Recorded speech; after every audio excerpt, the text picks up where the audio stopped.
Assalamualaikum KG2 students. Hope so you all are fine.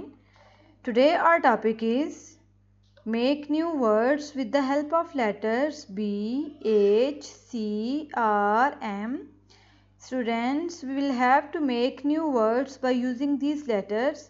So first of all of you take your pencil and complete this task with me. Okay students, let's start. First of all, we will write letter B in the first box like this. We have made the new word by writing the letter B. So the word is bat. Bat. We will write the letter H in the second box like this. So the word is hat. Hat. We will write the letter C in the third box like this. We have made the new word by writing the letter C. So the word is cat. Cat.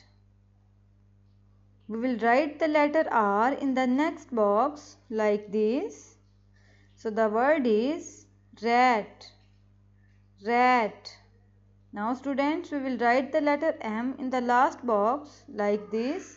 We have made the new word by writing the letter M. So the word is mat. Mat.